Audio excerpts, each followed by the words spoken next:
உலகெங்கு வாழ்கிற தமிழ் மக்களுக்கு தமிழன் தொலைக்காட்சியின் வணக்கம். நேயர்களே, இன்றைய அரசியல் அரங்கம் நிகழ்வில் கலந்து கொள்வதற்காக தாயக மக்கள் கட்சியின் தலைவர் திருமிகு இரா தமிழ்ச்செல்வன் அவர்கள் வருகை தந்திருக்கிறார். அவரோடு நாம் பேசுவோம். ஐயா வணக்கம். வணக்கம். தமிழ்நாட்டு அரசியலில் பல மாற்றங்கள் என்று சொல்வதை விட பல விவாதங்கள் அதிகமாக தொடர்ந்து நடந்து கொண்டிருக்கிறது. அதில் சாதிவாரி கணக்கெடுப்பு அப்படின்றத பேச ஆரம்பிச்சிருக்காங்க. இது நடுவண் அரசு தான் எடுக்கணும், இல்லை மாநில அரசு எடுக்கணும், இப்படி இந்த விவாதங்களும் நடக்கிறது. உங்கள் பார்வை எப்படி? வணக்கம். தமிழ்நாட்டினுடைய அரசியலில் மாற்றங்களை நோக்கிய விவாதங்கள் என்பது, அரசியல் விவாதங்கள் என்பது முன்னெப்போதும் இல்லாத அளவிற்கு இப்போது எழுந்து வந்திருப்பது வரவேற்கக்கூடியதாய் நம்ம பார்க்குறோம். சாதிவாரி கணக்கெடுப்பு அப்படின்றது இப்போ அண்மையில் பீகாரில் எடுத்திருக்கிறாங்க. நம்ம அருகாமையில் இருக்கக்கூடிய அண்டை தேசமான தெலுங்கானாவில் எடுத்திருக்கிறாங்க. ஆனால் நீண்ட காலமாக தொடர்ந்து வலியுறுத்தப்பட்டு வந்து கொண்டு இருக்கிற ஒரு கோரிக்கை என்பது சாதிவாரி கணக்கெடுப்பு தமிழ்நாட்டில். இந்த கருத்தை திமுகவும் சொல்லுது. சாதிவாரி கணக்கெடுப்பு இப்போ இரண்டு பேர் கருத்துள்ளவர்கள் எடுத்திருக்காங்க. அதாவது பாரதிய ஜனதா கட்சியோடு உறவாக இருந்த பீகாரும் எடுத்திருக்கு, இங்கே காங்கிரஸ் கட்சியில் தெலுங்கானாவும் எடுத்திருக்காங்க. நீங்கள் எடுக்கலன்னு கேட்குறீங்க. சரி, குறிப்பாக திமுக வலியுறுத்தக்கூடிய கருத்துக்களில் ஒன்றாக அடிக்கடி சொல்லுவாங்க, சாதிவாரி கணக்கெடுப்பை நடத்துவதில் என்ன சிக்கல் இருக்குது, ஏன் நாம் மைய அரசை நோக்கி நகர்த்தணும், நாம் எடுப்பதில் என்ன தடை இருக்கிறது அப்படிங்கிறது தான் இன்றைக்கு பாட்டாளி மக்கள் கட்சி தன்னுடைய மாநாட்டின் வாயிலாகவும் வள்ளுவர் கோட்டத்தில் நடந்த அந்த ஆர்ப்பாட்டத்தின் வாயிலாகவும் வலியுறுத்துது.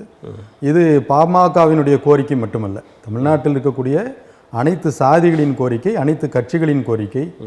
இந்த கோரிக்கையை நிறைவேற்றுவதில் திமுகவிற்கு தடை எந்த இடத்துல அப்படின்றத திமுக தான் விளக்கப்படுத்தணும். இப்போ என்ன சொல்கிறாங்க, இது ஒன்றிய அரசு எடுக்கணும், அவங்க எடுத்தால் தான் அதை நடைமுறைப்படுத்த முடியும், நம்ம சும்மா காசு செலவு பண்ணி எடுத்து வச்சுக்கிறோம், என்ன புண்ணியம் அப்படின்ற அந்த ஒரு கேள்வியும் இருக்கு. இப்போ 31 எடுத்துக்கப்பட்ட கணக்கெடுப்பு, அதற்கு பிறகு 10 ஆண்டுகளுக்கு ஒரு முறை மக்கள் தொகை கணக்கெடுப்பு. அது சாதிவாரி இல்லை. ஆமாம், அந்த மக்கள் தொகை கணக்கெடுப்பை மைய அரசு எடுக்குது, நடுவண் அரசுன்னு சொல்லக்கூடிய ஒன்றிய அரசு எடுக்குது. நாம் கேட்கக்கூடியது சாதிவாரி கணக்கெடுப்பு. சமூகத்தில் நீடிக்கக்கூடிய ஏற்றத்தாழ்வுகளை களைவதற்கு, சமூகத்தை சமன் செய்வதற்கு, அதனுடைய உரிமைகளை வழங்குவதற்காக இந்த கணக்கெடுப்பு தேவையாக இருக்குது. ஏன்னா இன்றைக்கும் சமூகத்தில் இப்படியான சாதி பிரிவுகள் இருக்குது அப்படின்றது தெரியாதலே நிறையா பிரிவுகள் இருக்குது. அதை நீங்கள் இந்த கணக்கெடுப்பின் வாயிலாக தான் அறிய முடியும். சமூக பொருளாதார சாதிவாரி கணக்கெடுப்பின் அடிப்படையில் தான் அவர்களுக்கான தேவையை நாம் நிறைவு செய்ய முடியுன்றதுக்காக நம்ம சொல்கிறோம். அப்போ அதை மாநில அரசு எடுப்பதற்கு ஒன்றும் மைய அரசு தடை போடலை. அந்த இடத்துல இருந்து திமுக தன்னுடைய பார்வையை இந்த பக்கமாக திசை திருப்பி இந்த கணக்கெடுப்பை நடத்தணும்னு சொல்லி நாமளும் அந்த கோரிக்கையை அழுத்தம் திருத்தமாக முன்வைக்க கடமைப்பட்டிருக்கிறோம். இப்போ மாநில அரசு செய்துவிட்டது, அதன் மூலமாக அந்த மக்களுக்கு, அதாவது பாதிக்கப்பட்ட மக்களுக்கு விகிதாச்சார அந்த இடஒதுக்கீடோ மற்ற இதுகளோ செய்வதற்கு மறுபடியும் ஒன்றிய அரசு தானே அங்கே போய் தான் நிற்க வேண்டியது இருக்குது. இல்லை, இப்போ நாம் 2 செய்திகளை இங்கே கணக்கில் எடுக்க வேண்டிய தேவை இருக்குது. இப்போ அருந்ததியர்களுக்கான உள்ளிட ஒதுக்கீடு 3 விழுக்காடை மாநில அரசு அறிவித்தது. அதே போல் பாட்டாளி மக்கள் கட்சியினுடைய கோரிக்கையை ஏற்றுக்கொண்டு வன்னியர்களுக்கான 10 விழுக்காடு உள்ளிட ஒதுக்கீட்டை முன் வச்சாங்க. இப்போ சாதிவாரி கணக்கெடுப்பு அந்த அடிப்படையில் தான் நீங்கள் நகர்த்த வேண்டிய தேவை இருக்குது. அந்த கவனத்தை இங்கே 69 கூடுதலாக்கல, அந்த இடத்துக்கு போகல நீங்கள். இல்லை, நீங்கள் 69 கூடுதலாக்க வேண்டிய தேவை இருக்குது. ஆனால் குறைந்தபட்சம் அந்த இருக்கக்கூடிய 69ஐ நிலைநிறுத்துவதற்கும், இன்னொன்று யாரெல்லாம் இன்றைக்கும் உரிமை பெறாமல் இருக்கக்கூடியவர்களாக இருக்கிறாங்க அவர்களை என்னன்னு தெரிஞ்சுக்கிறதுக்கு கூட நீங்கள் கணக்கெடுப்பு நடத்த வேண்டிய தேவை இருக்குதுல்ல. எதையுமே நாம் செய்ய மாட்டோம் அப்படின்னா இருக்கக்கூடிய சமூகங்கள் என்னவா இருக்குது, அதனுடைய பொருளாதார தேவைகள் எப்படி அடைஞ்சிருக்குது, அரசியல் தேவைகளை என்னவா அடைஞ்சிருக்கிறாங்க, சமூக பண்பாட்டு தலங்களில் அவர்களுடைய வாழ்க்கை முறை என்னவா இருக்குது, இதெல்லாம் நீங்கள் கணக்கெடுப்பின் வாயிலாக தான் குறைந்தபட்சம் நீங்கள் தெரிஞ்சுக்கிற கூட முடியும். அந்த கணக்கெடுப்பை நடத்துவதற்கு நாம் நம்ம மேலே இருக்கக்கூடிய அந்த பொறுப்புகளை பிறர் மீது சுமத்தி விட்டு, மைய அரசு அப்படின்றது மேலே நம்ம சுமத்திட்டு நம்முடைய பொறுப்பிலிருந்து விலகி செல்வது சரியா இல்லை. இந்த 69 பண்ணுங்கன்றீங்க. இந்த 69 அதிகப்படுத்த வேண்டிய தேவை இருக்குது. ஆனால் 69 இன்னொரு 10 சேர்ந்து 79 ஆயிடுச்சுல்ல. அதான், அது நீர்த்து போகாமல் இருக்கணும். இப்போ நீங்கள் மைய அரசு கொண்டு வரக்கூடிய சட்டத்திட்டங்கள் எல்லாம் என்னவா இருக்குதுங்கிறத நம்ம பார்க்குறோம். எல்லா உரிமைகளையும் பறிக்கக்கூடியதாக இருக்குது. இப்போ இருக்கிற உரிமைகளை இழக்காமல் தக்க வைப்பதற்கும், எஞ்சிய இருக்கக்கூடிய உரிமைகளை பெறுவதற்கும் கூட இந்த கணக்கெடுப்பு தேவையாக இருக்குது. நமக்கு ஒரு புள்ளி விவரம் வேணும், தேவை இருக்குது. அதை வச்சு அவங்கள்ட்ட பேசணுன்றீங்க. ஒன்றிய அரசு பல்வேறு திட்டங்களை இங்கே புகுத்துறாங்க. அவங்க சொல்படி நடக்கலைன்னா பணம் தர மாட்டேன்றாங்க. இதை எப்படி பார்க்குறீங்க? நாம் இதில் 2 வகையான ஒரு பார்வை இருக்குது. இந்திய துணைக்கண்டம் முழுவதும் இருக்கக்கூடிய கட்சிகளின் மீது அவர்கள் தொடுக்கிற தாக்குதல், குறிப்பாக தமிழ்நாட்டில் திமுக மீது தொடுத்ததாக நமக்கு தெரியல. பல்வேறு அரசியல் கட்சி தலைவர்களுக்கு இருக்கக்கூடிய நெருக்கடி என்பது இவர்களுக்கு இருக்கிறதா நமக்கு தெரியல. ஆனால் எதிரும் புதிருமாக இருக்கிறது மாதிரி நம்மளுடைய அரசியல் பார்வையை செலுத்துகிறாங்க. அப்படியான ஒரு நெருக்கடியை திமுகவுக்கு கொடுத்த மாதிரி தெரியல. அப்படி நெருக்கடி இல்லாத சூழலிலும் நெருக்கடி இருப்பதாக இது காட்டிக்கிறது. எது திமுக அப்படி காட்டிக்குது. இப்போ இருக்கக்கூடிய உங்கள் மீது நம்பிக்கை வைத்து வாக்களித்து உங்களை தேர்ந்தெடுக்கக்கூடிய தமிழ்நாட்டினுடைய மக்களுக்கு நீங்கள் என்னவா இருந்து வேலை செய்கிறீங்க அப்படிங்கிறது தான். இப்போ அந்த வேலைகளை உங்களுடைய செயலின் அடிப்படையில் செய்யணுமா அல்லது வெறும் வார்த்தைகளின் அடிப்படையில் கடந்து போகிறதா? இல்லை, உங்கள் பார்வையில் இந்த மும்மொழி கொள்ளலாம் மிக சாதாரணமாக நீங்கள் எடுத்துக்கிற மாதிரி தெரியுது. எப்படி? இப்போ அதாவது நீங்கள் திராவிட முன்னேற்ற கழகத்தை குறை சொல்கிறது தான் உங்கள் நோக்கமாக இருக்கே தவிர, அந்த மும்மொழி கொள்கை, இந்தி, இந்த மாதிரி பிரச்சனைகளுக்கெல்லாம் நீங்கள் எதிர்ப்பு தெரிவிக்கலை அப்படின்ற மாதிரியான ஒரு சிந்தனை இல்லை. மும்மொழி கொள்கைக்கு நாம் கடுமையாக எதிர்ப்பு தெரிவிக்கிறோம். எந்த அடிப்படையில் எதிர்ப்பு தெரிவிக்கிறோம்னா, நாம் இந்த மண்ணின் மக்களோடு நின்று எதிர்ப்பு தெரிவிக்கிறோம். வெறுமனே எழுதி இருக்கக்கூடிய இந்தி எழுத்துக்களை மட்டும் அளிக்கிறதா இல்லை. தமிழ்நாட்டினுடைய அரசு பள்ளிகள், தமிழ்நாட்டினுடைய தனியார் பள்ளிகள், இந்த 2 வகையாக பிரிக்கிறோம். இப்போ பள்ளிகள் பெரும்பகுதி தனியார் பள்ளிகள் யாருடைய இதுக்கு கீழே இருக்குதுன்னா தமிழ்நாடு அரசினுடைய கீழே இருக்குது.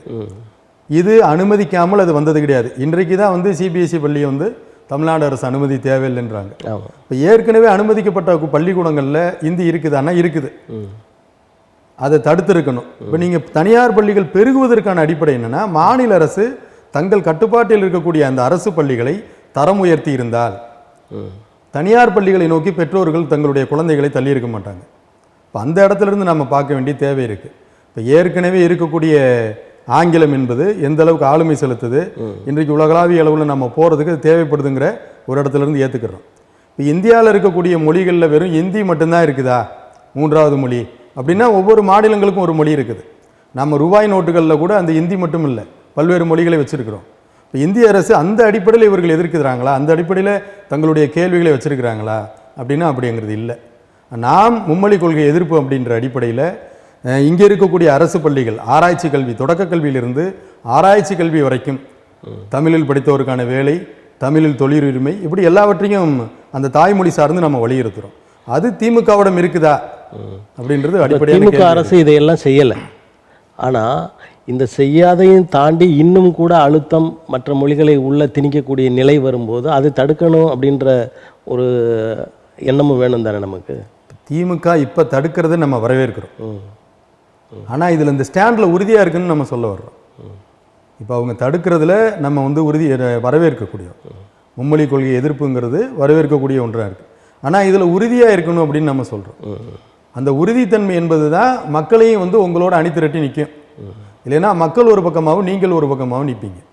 அந்த இடத்துல இருந்து நம்ம சொல்லும் பொழுது நீங்கள் இந்த மண் சார்ந்து மக்கள் நலன் சார்ந்து தொடர்ந்து நிற்கணும் அப்படிங்கிறத வலியுறுத்துகிறோம்.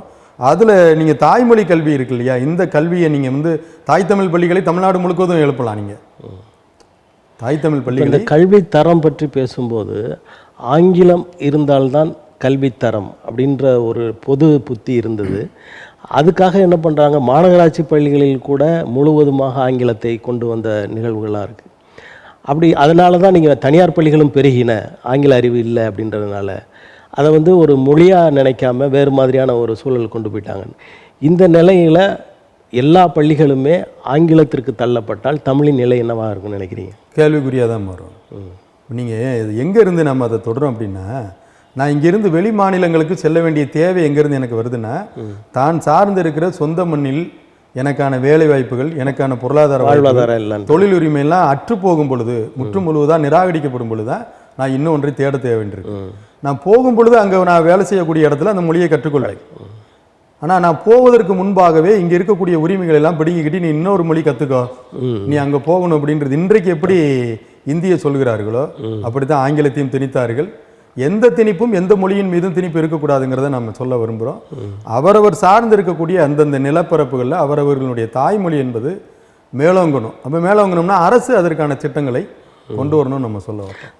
தாய்மொழியான தமிழை உயர்த்துவதற்கான வேலைகளை இந்த திராவிட மாடல் அரசு செய்யவில்லை அப்படின்ற இதுக்கு வரலாமா? செய்யவில்லைன்னு முற்று முழுவதாக சொல்ல முடியாது. ஆனால் செய்ய வேண்டிய தேவை என்பது கூடுதலாக இருக்குன்னு நம்ம சொல்ல வரோம். இப்போ இந்த அடுத்த மொழியை கற்றுக்கொள்ளுங்கள் அப்படின்னு சொல்கிறது, இந்த விஞ்ஞான வளர்ச்சியில் நீங்கள் செல்லில் நம்ம தமிழில் பேசினா அது ஆங்கிலத்தில் அது பேசிடுது. இப்படிப்பட்ட ஒரு சூழலில் இந்த மொழி திணிப்பு தேவைன்னு நினைக்கிறீங்களா? இது எதேச்சதிகாரமாக இருக்கா? கட்டாயமாக எதேச்சதிகாரம் தான். நாம் என்ன சொல்கிறோன்னா, தமிழ்நாட்டில் கோடிக்கணக்கான வட மாநிலத்தவர்கள் வந்து இருக்கிறாங்க. அங்கெல்லாம் வந்து தமிழில் பள்ளிக்கூடங்கள் நடத்தி கற்றுக்கிட்டாங்க வந்தாங்க. தமிழ் மொழி பீகார்லேயோ குஜராத்திலேயோ அல்லது ஒரிசாலேயோ நாம் வந்து ஏற்கனவே தமிழ் பள்ளிக்கூடங்களை அந்த அரசு வச்சிருக்கிறாங்களா, அல்லது நாம் யாராவது போய் திணித்து இருக்கிறோமா, கற்றுக்கொண்டு வந்தார்களா? அவர்களுடைய தேவையை ஒட்டி, வாழ்க்கை தேவையை ஒட்டி வந்த இடங்களில் இன்னொரு மொழியை கற்றுக்கொள்கிறார்கள். அப்படி எனக்கு ஒரு தேவை இருக்கும் பொழுது நான் கற்றுக்கொள்வேன். வலுக்கட்டாயமாக நீங்கள் திணிக்க வேண்டிய தேவை என்ன இருக்குது அப்படிங்கிறது தான். இப்போ உங்களுடைய அரசு வைத்திருக்கக்கூடிய அந்த சட்டத்திட்டங்களுக்கு உட்பட்டு மொத்த நாடையும் நீங்கள் கபலீகரம் செய்வதற்கான ஒரு வேலை திட்டத்தின் அடிப்படையில் தான் இந்தி திணிப்பு நடக்குது அப்படிங்கிறத நம்ம பார்க்குறோம். இப்போ தமிழ்நாட்டில் இருக்கிற தமிழர்கள், அதிலும் பாரதிய ஜனதா கட்சி அந்த கட்சியில் இருக்கிற தமிழர்கள், அவங்களுக்கு தாய்மொழி தமிழ் மாதிரி தெரியலையே. இப்போது கட்டாயமாக தெரியணும். நம்ம வந்து மற்றவங்களை அதுக்கு எதிராகவே பேசுகிறாங்க, எதிராக பேசுகிறாங்க. அது அவர்கள் தான் உணரணும். குறிப்பாக அந்த கட்சியினுடைய மாநில தலைமையிலிருந்து கீழிருந்து மேல் வரைக்கும், மேலிருந்து கீழ் வரைக்குமாக தங்களை பரிசீலனைக்கு உட்படுத்தணும்னு நம்ம சொல்ல விரும்புகிறோம். ஏன்னா இது நீங்கள் வாழக்கூடிய மண். உங்களுடைய அரசியல் கட்சியை நீங்கள் மேடையில் கூட என்ன மொழியில் பேசுகிறீங்க? இந்தி மொழியில் பேசி எங்கள்கிட்ட ஓட்டு கேட்டுருவீங்களா? இந்தி மொழியில் பேசி எங்கள்கிட்ட கட்சி வளர்க்குறீங்களா? தமிழ்நாட்டுக்குள்ளே தமிழில் தானே பேசுகிறீங்க. பிறகு தமிழை விட முதன்மைத்துவம் வாய்ந்ததாக வந்து இந்தியை திணிக்க வேண்டிய தேவை உங்களுக்கு எங்கேருந்து வருதுன்னா, உங்களுடைய அஜெண்டா வேறொன்றாக இருக்குது.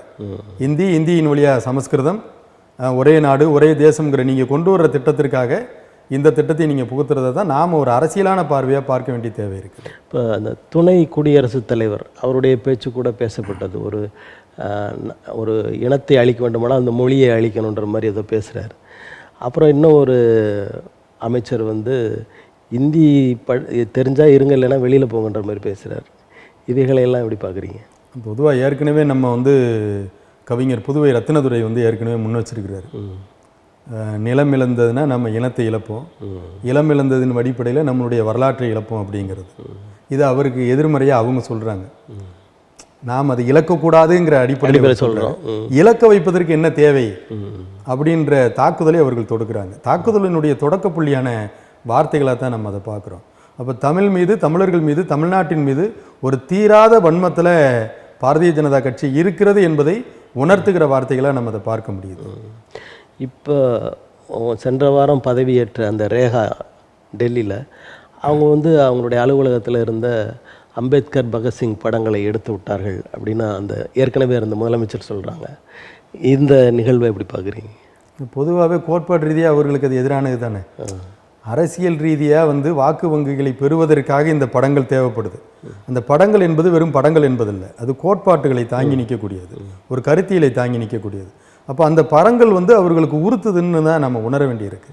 இந்த கருத்து எப்போவுமே நமக்கு எதிரானது, இந்த கோட்பாடு எப்போதுமே நமக்கு எதிரானது, அவர்கள் பேசக்கூடிய அந்த சனாதன திட்டங்களுக்கு இது எதிரானது, நேர் எதிரானது என்பதிலிருந்து அந்த படங்களை அப்புறப்படுத்த வேண்டிய நிலை அவர்களுக்கு உள்ளாக இருக்கிறது.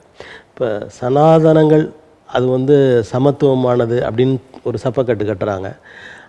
ஆனாலும் கூட தமிழ்நாட்டில் இருக்கிற பட்டியலின மக்கள் ரொம்ப பேர் பாரதிய ஜனதா கட்சியிலும் இருக்காங்க. அந்த பாரதிய ஜனதா கட்சிக்கும் பட்டியலினத்திற்கும் எந்த விதமான உறவும், அதாவது உறவுனா நல்லுறவு இல்லாத சூழலை நம்ம பல காலமாக பார்க்குறோம். அப்படி இருந்து ஏன் அந்த கட்சியில் அவங்க இருக்கிறாங்கன்னு நினைக்கிறீங்க? இப்போ நீங்கள் பொதுவாகவே வந்து பெரும்பான்மையான மக்கள் அந்த கட்சியை நோக்கி போகலை. இங்கே இருக்கக்கூடிய பார்வை என்னவா இன்றைக்கு இந்த அண்மை காலமாக மாறி இருக்குன்னா, எல்லோ அரசியல் கட்சிகளையும் போலவும் அது ஒன்று அப்படின்ற ஒரு இடம் வந்திருக்கு. இந்த சமூக நீதிங்கிற இந்த தாட் இருக்குல்ல, இது திமுகட்ட இருக்கக்கூடிய குறைகளில் ஒன்றாக நம்ம பார்க்குறோம், அதிமுகவில் இருக்கக்கூடிய குறைகளில் ஒன்றாக பார்க்குறோம். இப்போ பட்டியல் பழங்குடி மக்கள் என்பது யாதோ ஆப்பிரிக்காவிலேருந்து அமெரிக்காவிலேருந்து இங்கே குடிபெயர்ந்தவர்கள் அல்ல, கொண்டு வரப்பட்டவர்கள் அல்ல, இந்த மண்ணினுடைய பூர்வகுடி மக்கள். இப்போ இந்த மண்ணின் பூர்வகுடி மக்களுக்கு நீங்கள் வந்து அரசியலில், பொருளாதாரத்தில், சமூகத்தில் அவர்களுக்கான சரிசமமான இடங்களை கொடுத்திருப்பீர்கள். ஆனால் நேர் எதிராக இருக்கக்கூடிய பாஜகவை நோக்கி அவர்களுக்கு ஒரு பார்வையே வந்திருக்காது. அந்த இடத்த அவங்க தொடுறாங்க. எப்படி அண்ணாமலை என்கிற ஒரு பிற்படுத்தப்பட்டவரை கொண்டு வந்து தமிழ்நாட்டுக்குள்ள தலைவராக போட்டு அதன் அடிப்படையில் வந்து கட்சியை வளர்க்கணும்னு நினைக்கிறார்களோ, அப்படி எல்முருகன் என்கிற ஒரு பட்டியல் சமூகத்தை சார்ந்தவரை வந்து கட்சியில் போட்டு அதன் அடிப்படையில் பட்டியல் பழங்குடி மக்களை வந்து கொண்டு வரலான்னு விரும்புகிறாங்க. அது காலத்துக்கும் நடக்காத ஒன்று தான் அது. இப்போ தமிழ்நாட்டில் பாரதிய ஜனதா தொடக்கத்தில் குறிவைத்தது வந்து உயர் வகுப்பினர், அதுவும் பெரும்பான்மை சமூகத்தினர், அப்போ வந்து கவுண்டர், நாடார், தேவர் அப்படிப்பட்டவங்கள தான் நோக்கி போயிட்டு இருந்தாங்க. ஆனால் அந்த பார்வை இப்போ மாறுகிறது அப்படின்னு சொல்கிறாங்க. இல்லை, பார்வை மாறுறதா நம்ம உணரலை. அது அவர்களுக்கு பலன் அளிக்கலைங்கிறத நம்ம விளங்கிக்கிற வேண்டிய தேவை இருக்குது. எப்போவுமே அவர்களுக்கு 2 வகையான அரசியலை தான் அங்கேருந்து தொடக்கத்திலேருந்து நம்ம வடக்கிலிருந்து தெற்கு நோக்கி அவர்கள் அந்த வந்த வழித்தடங்களில் பார்க்குறப்போ கலவரங்களின் உள்ளீடாக தங்களுடைய கட்சியை வளர்த்ததை நம்ம பார்க்க முடியுது. அந்த கலவரங்கள் வடக்கில் சமயமாகவும் தெற்கில் அது சாதியாகவும் இருக்கலாம். அப்போ இங்கே வந்து உயிரோட்டமான ஒரு சொல்லு சாதினா சட்டுன்னு பற்றிக்கும். அப்போ அதை கையில் எடுக்கலான்னு விரும்புகிறாங்க. அந்த அடிப்படையில் தான் இங்கே பெரும்பான்மை சமூகங்களை வந்து தங்களுக்கான பிரதிநிதிகளை அதிலிருந்து தேர்வு செய்கிறாங்க. அது அரசியல் நீரோட்டங்களில் ஒன்று கலக்க முடியாத ஒரு சூழல் ஏற்படும் பொழுது பட்டியல் பழங்குடி மக்களுக்கும் நாங்கள் உரித்தானவர்கள், உங்களுடைய கோரிக்கைகளுக்கும் செவிசாய்க்கக்கூடியவர்கள், உங்களுடைய நலனில் நாங்களும் அக்கறை செலுத்துகிறோம் என்பதை காட்டுவதை போல காட்டுகிறார்களே ஒழிய உண்மையான அக்கறை என்பது அந்த நாடகம் இரட்டை விடம் அடிக்கடி வெளியில் வந்துடுது. அமித்ஷா சொன்னதாகட்டும், அம்பேத்கர் என்று சொல்வதை விட கடவுள் பேரை சொல்லுங்க அப்படி சொன்னது. இப்போ இந்த ரேகா அவங்க வந்து படத்தை எடுத்தது, இதெல்லாம் அவங்களுக்கு அறியாமலே வெளியில் வந்துடுது. யானை தன் தலையில் மண்ணெல்லி போட்டுக்கிற மாதிரி தங்களை தாங்களே அம்பலப்படுத்திக்கிறது. இப்போ இந்த அளவிற்கு தமிழ்நாட்டில் வந்து பட்டியலின மக்களுக்கு அவருடைய உயர்வுக்கு, பொருளாதார உயர்வுக்கு அல்லது தனி மனித மரியாதை அந்த உரிமைகளுக்காகலாம் போராட்டங்கள் நிறைய நடந்திருக்கு, கொஞ்சம் உயர்ந்திருக்கிறாங்க அப்படின்லாம் பேசப்படுகிறது. ஆனாலும் கூட தலித் பெண்கள் வந்து மானபங்கப்படுத்துவது, பட்டியலின மக்கள், அதாவது ஒரு தம்பி வந்து வண்டி ஓட்டுறாரு அவர் கையை வெட்டுறது, இந்த மாதிரியான நிகழ்வுகள் இன்னும் நடக்கிறதுக்கான காரணம் என்ன நினைக்கிறீங்க? நம்ம உச்சபட்சமாக இந்த சம்பவங்களுக்கு முன்னாடி 2 ஆண்டுகளாக நீடிச்சுக்கிட்டு இருக்கிற இந்த வேங்கவையில் வந்து குறிப்பிட்டாக வேண்டிய தேவை இருக்குது. குடிக்கிற நீரில் மலத்தை கடைக்கிற மிக கொடூரமான, கிட்டத்தட்ட ஒரு 1000-10,000 கொலைகளுக்கு நிகரானது, மிக கொடூரமான ஒரு செயல். அந்த செயலை செய்தவர்களுடைய எச்ச சொச்சங்கள் எஞ்சி இருப்பவர்கள் இன்றைக்கு வந்து கையை வெட்டுறது. இப்போ அண்மையில் கூட போடி நாயக்கனூரில் கல்லூரி விடுதியில் விக்னேஷ்னு ஒரு தம்பி படுகொலை செய்யப்பட்டிருக்காரு. அது மர்ம மரணமாக நீடிக்குது. உறவினர்கள் மற்றவர்கள் அந்த இடங்களை போய் பார்க்குறப்ப, கழிவறையை பார்க்குறப்ப நிறைய ரத்தம் போயிருக்குது. ஆனால் தமிழ்நாடு காவல்துறை என்ன சொல்லுதுன்னா எறும்பு கடிச்சு செத்து போயிட்டாருன்னு சொல்லுது. சமூக நீதி பேசக்கூடிய தமிழ்நாட்டினுடைய அரசின் கீழ் இயங்கக்கூடிய காவல்துறை அந்த மாணவர் வந்து எறும்பு கடிச்சு செத்து போயிட்டாருன்னு சொல்கிறாங்க. இப்போ அதற்கு எதிரான போராட்டம் நடக்குது. நாளைக்கு அந்த தம்பியினுடைய உடம்பை இறுதி நிகழ்வுக்கு எடுக்கிறாங்க. இது வரைக்கும் உடம்பை வாங்காமல் இருந்தவங்க நாளைக்கு 4 மணிக்கு அடக்கம் பண்ணுறாங்க. இப்போ இப்படியான தொடர்ச்சியான இது நடந்துக்கிட்டு இருக்குது. இப்போ இதை மட்டுப்படுத்த வேண்டிய, சாதி வெறியை மட்டுப்படுத்த வேண்டிய, சமூக சமத்துவத்தை வலியுறுத்திய கருத்துக்களை பரப்ப வேண்டிய தேவை யாருக்கு இருக்குன்னா, தமிழ்நாட்டை தொடர்ந்து 60 ஆண்டு காலமாக ஆட்சி நடத்திக்கிட்டு இருக்கிற அது திமுகவாக இருக்கலாம் அல்லது நேற்றைக்கு அதிமுகவாக இருக்கலாம், இந்த இருவரும் திராவிட கட்சிகளுக்கு இருக்குது. இந்த இருவரும் திராவிட கட்சிகள் வாக்கு வங்கிகளாக மட்டுமே, ஒரு வாக்கு போடக்கூடிய ஒரு இயந்திரமாக மட்டும் இந்த மக்களை பார்த்தார்களே ஒழிய இவர்களுக்கு உணர்வு இருக்கிறது, உடம்பு இருக்கிறது, சதை இருக்கிறது, ரத்தம் இருக்கிறது என்கிற அளவீட்டில் ஒரு மனித உருவாக அவர்கள் பார்க்க தவறியதனுடைய விளைவு இன்றைக்கும் இந்த போக்கு அப்படியே நீடிச்சுக்கிட்டு இருக்குதுங்கிறத நம்ம பார்க்குறோம். இப்போ எனது பார்வையில் தமிழ்நாட்டில் பட்டியலின மக்களுக்கான தலைவர்களும் இயக்கங்களும் அதிகமாக இருக்கின்றன. அது அதிகமாகவே இருக்கிறாங்க. அவங்களாம் என்ன பண்ணுறாங்க? அவரவர்கள் தங்களுடைய சக்திக்கு ஏற்றாற்போல் போராடுகிறார்கள். ஏற்கனவே இருக்கக்கூடிய திராவிட கட்சிகள் இந்த கட்சிகளோடு ஒட்டுறவு வைத்து கொண்டால்தான் நாம் குறைந்தபட்சம் நிற்க முடியுன்ற இன்னொரு பார்வை இருக்குது. இந்த 2 வகையான ஊசலாட்டத்தில் இருக்கிறாங்கிறத நம்ம பார்க்க முடியுது. இப்போ மக்களின் உரிமைகளை விட நாங்கள் நிற்பது, எங்களுக்கான அதிகாரத்தோடு நாங்கள் இருப்பதுதான் பெரிதுன்னு நினைக்கிறாங்களா? கட்டாயமாக அப்படி தான் நினைக்கிறாங்கன்னு தான் நம்ம பார்க்க வேண்டியிருக்கு. ஏன்னா 90-92களில் எழுந்த அந்த எழுச்சி என்பது 2025 வந்து அது அதிகமாக இருக்கணும். குறைந்தபட்சம் இன்றைக்கு 100 விழுக்காடு தாக்குதல் நடக்குது, ஒடுக்குமுறை நடக்குதுன்னா இன்றைக்கு அது வந்து 20லிருந்து 30 விழுக்காடாக குறைக்கப்பட்டிருக்கணும். 80 குறைந்து 20-30 விழுக்காடு அதுவும் மட்டுப்படுத்துவதற்கான வேலைகளை நோக்கி போகணும். ஆனால் நீங்கள் 92ல் இருந்ததை விட இன்றைக்கு கூடுதலாக இருக்குது அப்படிங்கிறத நம்ம பார்க்க முடியுது. அன்னைக்கு திண்ணியத்தில் மலத்தை கரைச்சது இன்றைக்கு வேங்கவையெல்லாம் மாறி இருக்குது. அன்றைக்கு மேலவளவில் நடந்த வேறு ஒரு வகையான ஊராட்சி மன்ற தலைவராக இருக்க முடியாததனுடைய வெளிப்பாடு இன்றைக்கு புல்லட் ஓட்டிட்டு போக முடியாதுங்கிறதா இருக்குது. அதே மாதிரி இன்று இந்த பக்கம் எடுத்துக்கிட்டிங்கன்னா இவர் வந்து மின்னணியல் வந்து படிக்கக்கூடிய மாணவர், எப்படி இவர் இந்த அளவுக்கு படிக்கிறாரு, இதை நம்ம எங்கேருந்து பார்க்குறோம்னா நாங்குநேரி சின்னத்துறை அந்த தம்பி வெட்டப்பட்ட பொழுது பார்க்குறோம். முதல் மதிப்பெண் வாங்குறான், அதனாலவே பள்ளியில் வச்சு வெட்டப்படுறான். அப்போ இந்த இடங்களை சரி செய்ய வேண்டிய பொறுப்பு யாருக்கு இருக்குது? அரசுக்கு இருக்குது. அரசோடு ஒட்டுறவில் இருக்கக்கூடிய இந்த அமைப்புகளுக்கு இருக்குது. வெறுமனே அந்த பிரச்சனைகளின் உள்ளீடாக நாம் ஒரு ஆர்ப்பாட்டம் நடத்துவது, ஒரு பேரணியை நடத்துவது, பொதுக்கூட்டங்களை நடத்துவதுங்கிறதோட கடந்து போவதற்கான வேலை நமக்கல்ல, அது அவர்களுடைய வேலை. நாம் இந்த பிரச்சனைகளை சரி செய்ய வேண்டிய இடத்துல இருக்கக்கூடியவர்கள் தான் முன்னணி பாத்திரங்கள், முன்னணி இயக்கங்கள். அவர்களுக்கு பேர் தான் நம்ம முற்போக்காளர்கள்னு சொல்கிறோம். அப்போ அந்த வேலைகளை கூடுதலாக இவங்க கவனம் செலுத்தணும். இல்லைன்னா இன்னும் போகிற போக்கில் இந்த இயக்கங்கள் இல்லாமல் போகிறதுக்கான தேவை ஏற்படும். நீங்கள் இங்கேருந்து சுற்றி கொண்டு போய் திமுக விடுறீங்க, இந்த பக்கமாக சுற்றி கொண்டு அதிமுக விடுறீங்க. இவன் இருந்து எந்த பயனும் இல்லை, நானே நேரில் போயிடுறேன், அடி வாங்கினா கூட பரவாயில்ல, எதிரிக்கு எதிராக நாங்கள் சண்டை போட்டு பார்த்துக்கிறோங்கிற ஒரு முடிவை இவனே எடுக்க வேண்டிய தேவைக்கு நீங்கள் தள்ளுறீங்க அப்படின்ற. ஆனால் அந்த இடத்துக்கு போகக்கூடும் என்று யூகிக்கிற நீங்கள் இந்த நேரத்திலேயே ஒன்று சேர்ந்து ஒரே கூட்டமாக அந்த உரிமையை பெற்றெடுப்பதற்கான முயற்சிகளில் ஈடுபடவில்லையே அப்படின்ற ஒரு ஆதங்கம் எங்களை போன்றவர்களுக்கெல்லாம் இருக்கிறது. இல்லை, பரவலாக தமிழ்நாட்டினுடைய திசைகள் தோறும் 39 மாவட்டங்கள்லையும் எல்லாருக்கும் இயங்கக்கூடிய வாய்ப்புகள் கிடையாது. நான் இருக்கக்கூடிய பகுதிகளில், எனக்கு தொடர்பு இருக்கக்கூடிய பகுதிகளில், அங்கே இருக்கக்கூடிய சிறு சிறு அமைப்புகள்லேருந்து பெரிய கட்சிகள் வரைக்கும் தொடர்பு எடுக்கிறோம். இப்போ பெரிய கட்சிகளுக்கு என்னென்னா, சிறிய அமைப்புகள் இப்போ தமிழ்ச்செல்வனோடு உட்காருவதில் நமக்கு பெருமையா அல்லது பெருமை இல்லையான்ற ஒரு பார்வை இருக்குது அவர்களுக்கு. அப்போ அதனோடு நாம் ஒரு கூட்டமைப்பு கட்டுகிற பொழுது கூட நாம் நமக்கானவர்களோடு தான் உட்காரணும் அப்படின்ற ஒரு இடத்தை தேர்வு பண்ணுறாங்க. இப்போ அண்ணன் திருமாவளவன் இருக்கிறாருன்னா அவர் யார் கூட உட்கார்றது அப்படின்னு ஒரு முடிவு பண்ணுறார். இந்த கேட்டகரியில் இருக்கக்கூடியவர்களோட, இந்த இடத்துல இருக்கக்கூடியவர்களோட தான் நம்ம உட்காரணும், அதுதான் நம்மளுடைய பொறுப்புக்கு, நம்மளுடைய பதவிக்கு, நம்முடைய கட்சிக்கு சரியானதுன்றது. சமூக ஜனநாயகம் என்பது அப்படியானதா இல்லை. உங்களுடைய கட்சியினுடைய முழக்கமே எளியவர்களுக்கும் அதிகாரம் அப்படின்ற நீங்கள் சொல்கிறீங்க. இப்போ எளியவர்களாக இருக்கக்கூடிய அமைப்புகள் தான் மக்கள்கிட்ட வேலை செஞ்சுக்கிட்டு இருக்கிறாங்க. அவர்கள் தான் பல்வேறு அரங்குகளில் கூட்டமைப்புகளை கட்டுறாங்க இந்த பிரச்சனைகள் நடக்கக்கூடாதுங்கிறதுக்கு. நீங்கள் சமூக நல்லிணக்க குழுக்களை எல்லாம் உருவாக்க வேண்டிய தேவை இன்னைக்கு இருந்துகிட்டு இருக்குது. வெறுமனே எதிர்ப்பை மட்டும் பதிவு பண்ணுறதுலாம் இல்லை. எங்கேருந்து ஒடுக்குமுறை வருதோ அங்கே இருக்கக்கூடிய முற்போக்காளர்களை கணக்கில் எடுத்து அவர்கள் மூலியமாக ஒரு சமூக நல்லிணக்க குழுக்களை உருவாக்கி அந்த சமூக நல்லிணக்க குழுக்கள் வாயிலாக எல்லா சமூகங்களையும் பேச வேண்டியிருக்கு. ஏன் இந்த பிரச்சனை இங்கே துளிர் விடுது? கல்வி அறிவு பெற்ற பிறகும், விஞ்ஞான வளர்ச்சியில் இருக்கிற பிறகும் ஏன் சாதிக்குள்ளா மட்டுமே நம்ம நின்று சண்டை போட்டுக்கிட்டு இருக்கிறோம்? இந்த கேள்விகளை அங்கே இருக்கக்கூடிய அரங்கில் இருக்கக்கூடிய முற்போக்காளர்கள் அந்த மக்கள்கிட்ட எழுப்ப வேண்டிய, வைக்க வேண்டிய தேவை நமக்கு இருக்குது. இப்போ இது கடந்த காலத்தில் தமிழ் பாதுகாப்பு இயக்கத்தை புலவர் கலியபெருமாள் ஐயாவுடைய பையன் சோழ நம்பியார் ஐயா எடுத்தார். அதில் மருத்துவர் ஐயா ராமதாஸ் ஐயாவும் அண்ணன் திருமாவளவனும் இருந்தார்கள். இப்போ அதெல்லாம் நம்ம வரவேற்கிறோம். அது அன்றைக்கு மட்டுமா எடுக்கக்கூடிய வேலையானா இன்றைக்கும் காலம் முழுக்க அது தேவையாக இருக்குது. இந்த பிரச்சனைகளை சரி செய்வதற்கும் நாம் என்ன பண்ண வேண்டியிருக்கு?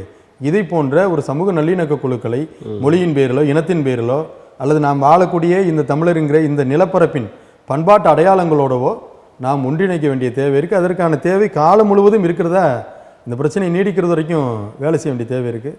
அதில் பெரிய கட்சிகள் அந்த வேலையை முன்னெடுத்தாங்கன்னா கொஞ்சம் இலகுவா மாஸ் கட்சி, மாஸ் லீடருங்கிற வகையில் அது போய் உடனடியாக சேரும் அப்படின்னு நம்ம நாடு இந்த அளவிற்கு வளர்ந்த பிறகும் மக்களுடைய தனி மரியாதைகள் உயர்ந்த போதும் கூட பட்டியலின மக்கள் தங்களை தாழ்வு மனப்பான்மையோடு வைத்து கொள்கிறார்கள்.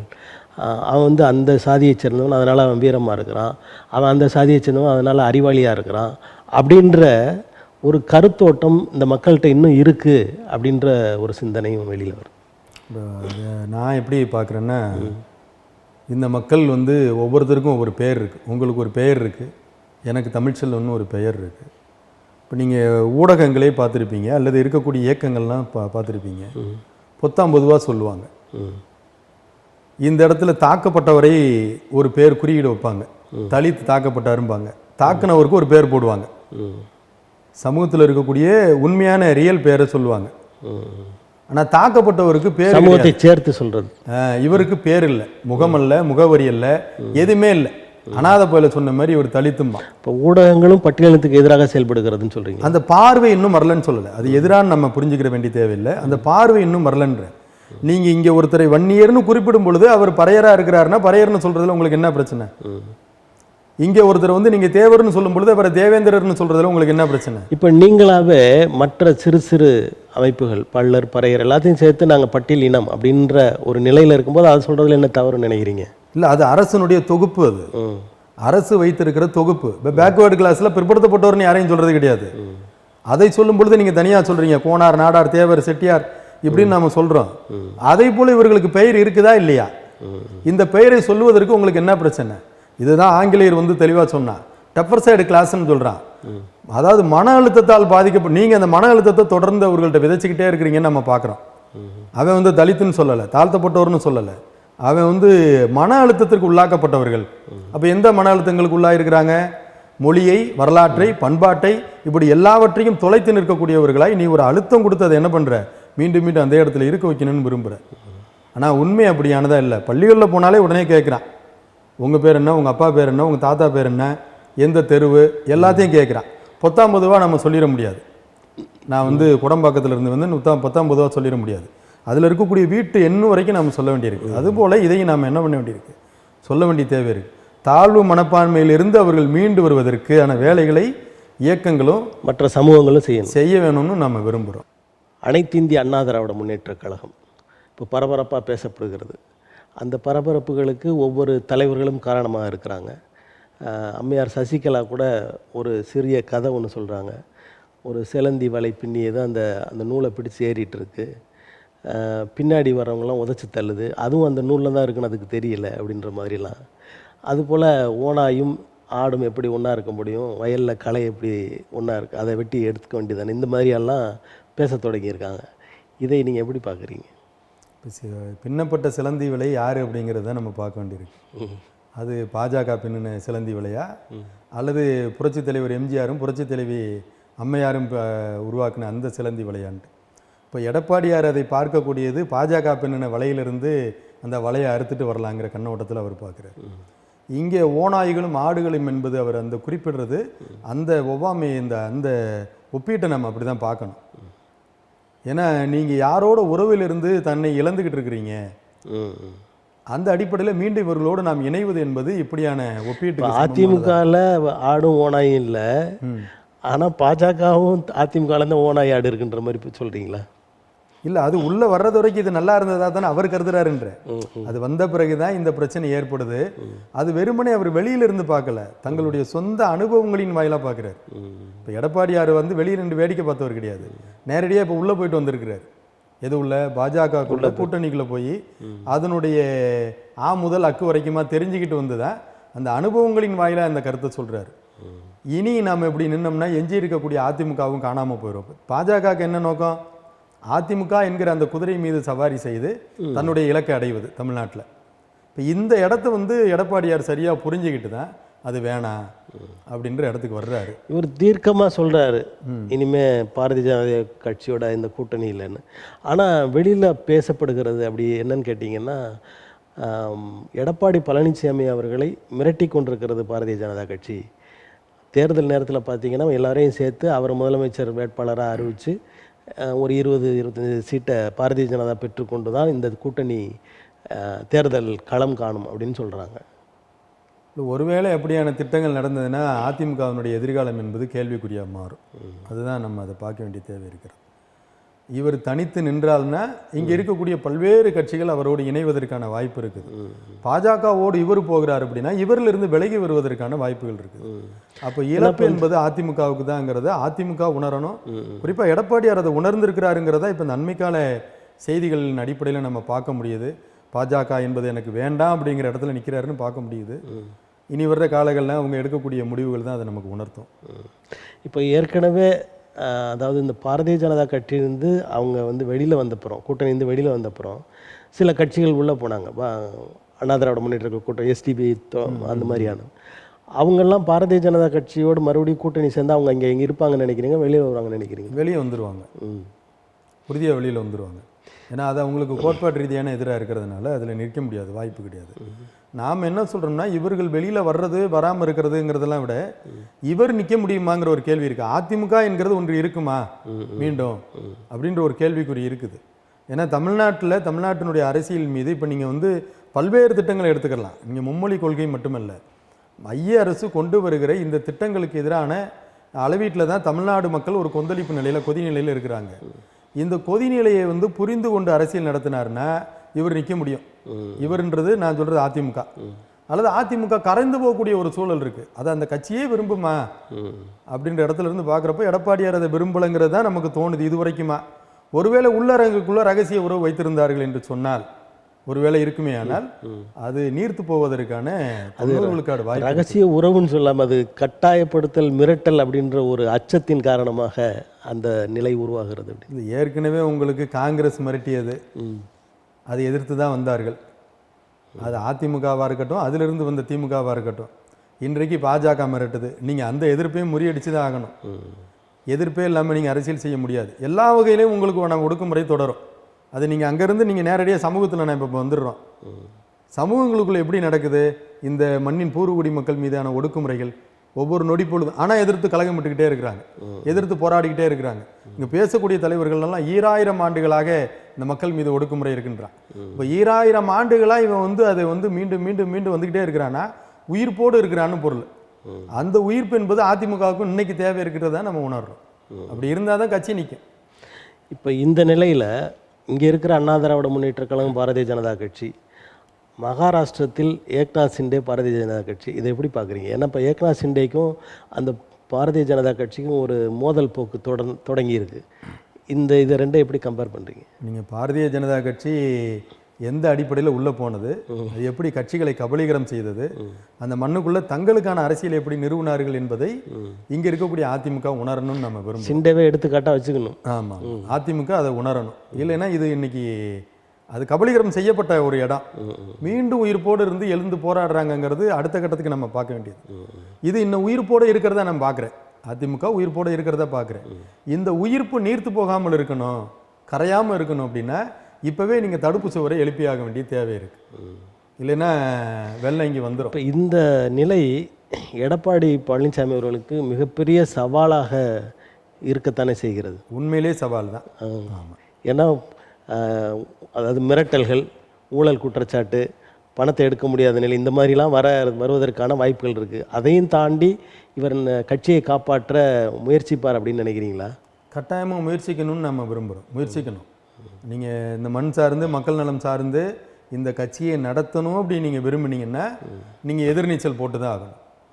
இல்லைன்னா நீங்கள் நிற்க முடியாது. அப்படி ஒரு அடையாளமே இல்லாமல் போகிறதுக்கான வாய்ப்பு இருக்குது. நீங்கள் வந்து அனைத்து இந்த அதிமுகன்னு ஒன்று இருந்தது, அது நாட்டை ஆண்ட கட்சி, இப்படியான வரலாறு வரக்கூடாது, அதெல்லாம் இல்லாமல் போயிருமோன்றதை வந்து இவர்கள் தான் உணரணும். உணர்ந்தார்கள்னா நின்னார்ப்ப. இப்போ நம்ம பார்க்குற பார்வையில் பொதுவாக அங்கே இருக்கக்கூடிய அரசியல் கட்சிகளை பார்க்கும் பொழுது ஒரு உயிரோட்டமாக தான் அவர் நிற்கிறதா தான் நம்ம பார்க்குறோம். பாஜகவுக்கு எதிராக தான் இருக்கிறாருன்னு பார்க்குறோம். இந்த எதிர்ப்பு என்பது இன்னும் கூடுதலாக்கப்படணும், நேர்மையாக இருக்கணும், தங்களுடைய கட்சி அரங்குகளுக்குள்ளே இதை கொண்டு போய் சேர்க்கணும். ஒரு தனிநபராக இல்லாமல் வெறும் பொதுச் செயலாளர் மட்டும் சொன்னாருங்கிறதா இல்லாமல் கட்சியே இந்த ஸ்டாண்டில் தான் இருக்குது, இந்த முடிவில் தான் இருக்குது அப்படின்ற இடத்துக்கு வரும்பொழுது தான் இங்கே பழைய திமுகவா அதிமுகவான்ற இடத்த கூட இவங்க தக்க வைக்க முடியும். இப்போ ஏற்கனவே செய்திகள்லாம் அப்படியே தான் இல்லை, மாறிடுச்சு. திமுகவா பாஜகவான் இருக்குது. திமுகவா அதிமுகவான்னு இருந்த தமிழ்நாடு திமுகவா பாஜகவான் இருக்குது. இப்போ இந்த இடத்துக்கு ஏற்கனவே இடம் கொடுத்தவர்கள் யாருன்னா இவங்க தான். அப்போ அந்த வரலாற்று பிழையிலிருந்து மீண்டு வந்து கடந்த காலங்களில் நடந்த அந்த தவறுகள் நடக்காமல் தங்களை மறுசீராய்வுக்கு உட்படுத்திக்கிட்டாங்கன்னா எதிர்நீச்சல் போட்டு நிற்க முடியும். அதுக்கான வாய்ப்பு இருக்குது. இப்போ இந்த ஊடகங்களுடைய அந்த விவாதங்கள்லாம் ஒவ்வொரு கட்சியை சார்ந்தவர்களும் ஒருத்தர் இருப்பாங்க. ஆனால் இப்போ பார்த்திங்கன்னா பாரதிய ஜனதா கட்சியைச் சேர்ந்த இருவர் அல்லது பாரதிய ஜனதா கட்சியினர் ஒருவர், இன்னொரு வலதுசாரி என்று சொல்லக்கூடிய பாரதிய ஜனதா கட்சி, இப்படி இருக்கிறாங்களே, இந்த ஊடக கட்டமைப்பு எதை காட்டுகிறதுன்னு நினைக்கிறீங்க? பொதுவாக வலதுசாரி கருத்தை வந்து நிலைநிறுத்துறதுங்கிறதுல பல்வேறு வகையில் அவங்க வேலை செய்கிறாங்க. வெறும் ஊடகங்கள் மட்டுமில்லை, பண்பாட்டு தளத்தில் வேலை செய்கிறாங்க, சமூகங்களுக்குள்ளே வேலை செய்கிறாங்க, அரசியலாக வேலை செய்கிறாங்க, வரலாற்று வழியில் வேலை செய்கிறாங்க. இப்படி எல்லா வகையிலும் வேலை செய்யக்கூடியவர்கள் இது ஒரு மாதம் இதுதான் மக்களை போய் ஒரு ஆக்குபை பண்ணுறதா இருக்குது. மக்களை வந்து உடனடியாக அந்த உணர்ச்சிகளுக்கு தீனி போடக்கூடியதாகவும் அந்த உணர்ச்சிகளுக்கு விடை சொல்லக்கூடியதாகவும் ஊடகங்கள் இன்றைக்கு வந்து பல்வேறு ஊடகங்கள் அமைந்திருக்கு. அப்போ இந்த ஊடகங்களின் வாயிலாக தங்களுடைய கருத்துக்களை கொண்டு போய் அந்த மக்கள்கிட்ட செலுத்துறது அப்படிங்கிற அடிப்படையில் அந்த கட்சி தொடர்ந்து அதற்கான வேலைகளை செய்யுது. இப்போ அந்த வேலைகளின் அடிப்படையில் தான் ஒருவர் பாஜக ஆகவும் இன்னொருத்தர் வந்து வலதுசாரிங்கிற பேர்லையுமா போய் நிற்கிறார். நீங்கள் இந்த வலதுசாரி இடதுசாரிங்கிற அந்த பார்வை இருக்குல்ல, நீங்கள் இடதுசாரிக்கு எதிரானவர்கள், முற்போக்குக்கு எதிரானவர்கள் அத்தனை பேர் பிற்போக்காளர்கள் தான். முற்போக்குக்கு எதிரானவர்கள் அத்தனை பேரும் இப்போ வலதுசாரிகள் எல்லாமே பிற்போக்குத்தனம் கொண்டவர்கள்னு சொல்ல வரீங்களா? கட்டாயமா வலதுசாரினாலே இது பிற்போக்கு தானே. அநீதி நீதி, நேர்மையானது நேர்மைக்கு புறம்பானது, இதுதான் அதனுடைய அளவுகோல். அது ஸ்கேல் தானே, அது ஒரு ஸ்கேலு. அந்த ஸ்கேலில் வந்து நீங்கள் எந்த பக்கம் நிற்கிறீங்க அப்படிங்கிறது தான். நான் என்னுடைய பேர் தமிழ்ச்செல்வன்னா இன்னொரு பேர் இருக்கணும், ரெண்டுமே இல்லாமல் நான் இருக்க முடியாது இல்லையா? அதுதான் அதனுடைய அந்த ஸ்கேலினுடைய அளவுகளுடையது. ஆமாம். இப்போ அதை தொடர்ந்தே ஒரு கேள்வி, ஊடகங்களில் விவாதங்கள் ஈடுபடுகிற மற்ற கட்சியினர் அடுத்தவங்க பேசும்போது கொஞ்சம் அமைதியாக இருப்பாங்க, கேட்டு பதில் சொல்லுவாங்க. அதற்கு விதிவிலக்காக பாரதிய ஜனதா கட்சிங்க அடுத்த கட்சி பேசும்போது கூட உள்ளே பேசுகிறது ஒரு அநாகரிகமான செயல்பாடுகளை செஞ்சுட்டு வந்தாங்க. அது வந்து மற்ற கட்சிக்காரர்களும் அதை செய்ய முயன்று கொண்டிருக்கிறார்கள், செய்கிறார்கள் அப்படின்ற நிலை வந்திருக்கு. இதை எப்படி பார்க்குறீங்க? பொதுவாக நான் அந்த செய்தி எப்படி பார்க்குறேன்னா, எனக்கு பிறப்பின் அடிப்படையில் ஒரு குணாதிசயம் இருக்கும், வளர்ப்பின் அடிப்படையில் ஒரு குணாதிசயம் இருக்கும்.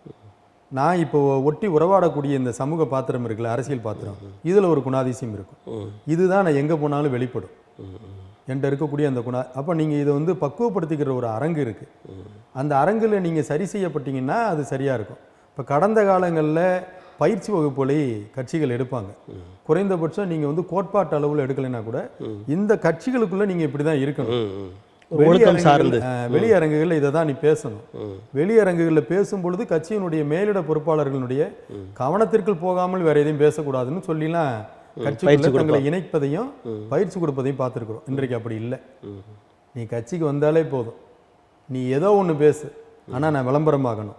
இன்றைக்கு பாஜகவிற்கு தேவை என்பது விளம்பரம் தான், முறைப்படுத்தப்பட்ட வகைப்படுத்தப்பட்ட சொல்லாடல்கள் அல்ல.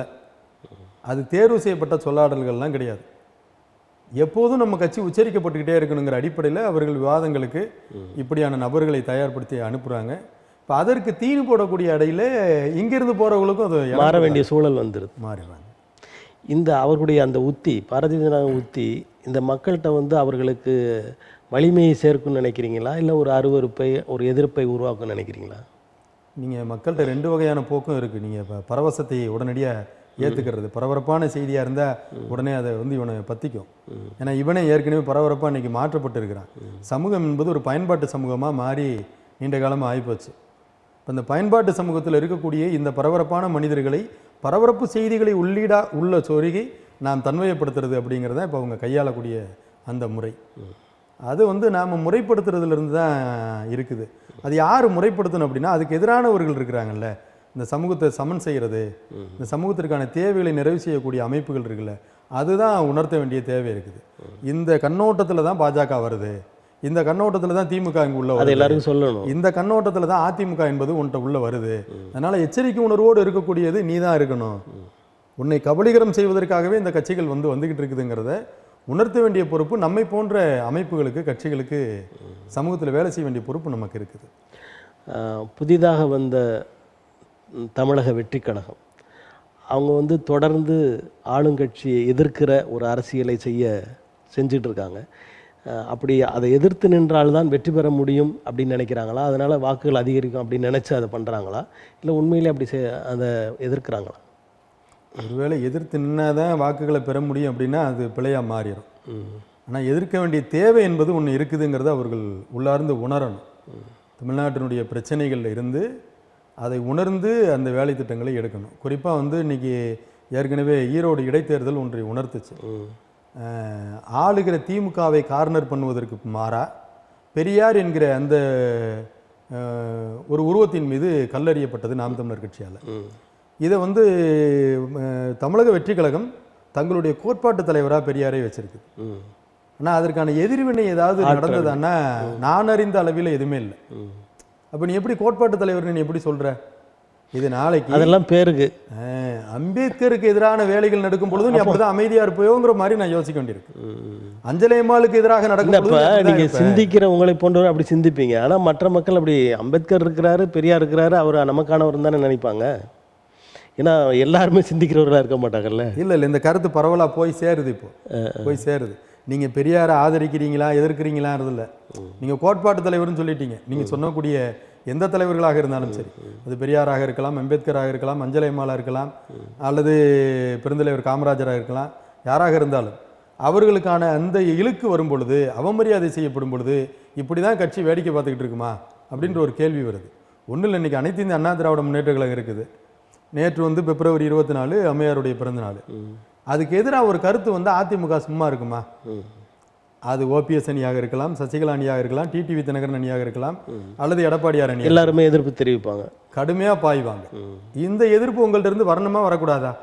நீங்கள் சண்டை போட சொல்லலை, கருத்தியல் ரீதியாக நீங்கள் ஏற்றுக்கொண்டீர்கள் என்றால் அதை செய்யணும்ல. அதை வெளிக்காட்டியிருக்கீங்க, அதை செய்கிறது இல்லை. அப்போ அந்த இடத்துல இருந்து தாவேக்கா தன்னை வந்து இன்னும் வந்து தமிழ்நாட்டினுடைய அரசியலோடு சரியான முறையில் பக்குவப்பட்டு ஒன்றிணையிலையோ அப்படின்ற ஒரு ஐயம் நமக்கு இருக்கு. இப்போ இந்த ஜெயலலிதா அவருக்கு பிறந்தநாள் பற்றி பேசுனீங்க. எப்போவுமே தலைமை கழகத்துக்கு வந்து கலந்து கொள்கிற செங்கோட்டையன், இன்னொரு முன்னாள் அமைச்சர், இவங்கெல்லாம் வரலை அப்படின்ற ஒரு செய்தியை நம்ம பார்க்குறோம் இன்றைக்கி. அதை பற்றி உங்கள் கருத்து என்ன? பொதுவாகவே வெஸ்ட்டில் மேற்குன்னு சொல்லக்கூடிய இடங்களில் தான் அதிமுக வலுவாக இருக்கிறதா பார்க்குறோம். அது சேலத்தை மையம் கொண்டு இருக்கிற புயலா ஐயா எடப்பாடியாரும், ஈரோடு கோபிச்செட்டிப்பாளையம் திருப்பூர் கோவையை மையம் கொண்டு இருக்கிற புயலா அண்ணன் செங்கோட்டையன், வேலுமணி, இந்த பக்கம் பள்ளிப்பாளையத்தில் நாமக்கல் மாவட்டத்தில் தங்கமணி, இவர்களுடைய கூட்டுறவை நம்ம பார்க்குறோம். ஒன்று மேற்கு மண்டலமாக பார்க்குறது, இன்னொன்று சமூக ரீதியாக கவுண்டர் செக்டாராக நம்ம பார்க்கக்கூடியது. இப்போ இந்த கவுண்டர் செக்டார்களில் ஒரு பெரிய பலமான அடியை கொடுக்கணுங்கிறதுல தான் பாஜக வந்து அண்ணாமலையை தேர்வு செஞ்சது. இப்போ அண்ணாமலைக்கு எதிராக கவுண்டர் கொடுக்கக்கூடிய இடங்களில் இருக்கக்கூடியவர்கள் அதை விட்டுட்டு இப்போ எங்கே வர்றாங்கன்னா எடப்பாடிக்கு எதிராகவும் எடப்பாடிக்கு ஆதரவாகவும் மாறணுங்கிற ஒரு போக்கில் இருக்கிறாங்க. இது உண்மையில் அதிமுகவுக்கு ஆபத்தானதாக நான் உணர்றேன். இந்த போக்கு என்பது அதிமுகவுக்கு ஆபத்தானது. ஏற்கனவே தென்பகுதி இழக்கிற நிலையில் இருக்கிறது, இப்போ அந்த மேற்கு பகுதியும் இழந்து விட முடியும்னு நினைக்கிறீங்களா? தென்பகுதி ஏற்கனவே போய்கிட்டு தானே இருக்குது. நீங்கள் அதான் நான் வேங்க வயலில் நம்ம சொல்கிறேன். வேங்க வயலில் திமுகவுக்கு என்ன அச்சம்? 3 மாவட்டங்களுடைய முத்தரையர்கள் வாக்கு நமக்கு கிடைக்காம போயிருமோன்னு குற்றவாளிகள் மீது நடவடிக்கை எடுக்க தயங்குறீங்க.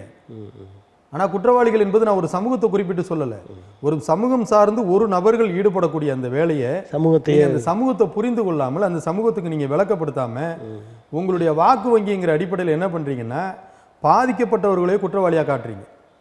இப்போ நாம் வந்து சமூக களத்தை வந்து ஆய்ந்தறிந்து பார்க்கறதுனால நம்ம 10 சொல்லாமல் புள்ளி விவரங்களோடு அதை சொல்ல முடியும். யார் குற்றவாளி, எப்படி அந்த பிரச்சனை நடந்தது, நீங்கள் எப்படி உடனடியாக வந்து விஜய் வேங்கவேலுக்கு வர்றாருன்னு சொன்னோன்னு அந்த பிரச்சனைக்கு முற்றுப்புள்ளி வச்சிங்க அப்படிங்கிறத நம்ம வந்து புள்ளி விவரங்களாக பார்க்குறோம். அந்த போக்கு நாளைக்கு இங்கேயும் நடக்காது என்பதற்கு எந்த உத்தரவாதமும் கிடையாது. அதனால் அதிமுக தன்னை வந்து பரிசீலனைக்கு உட்படுத்தணும்.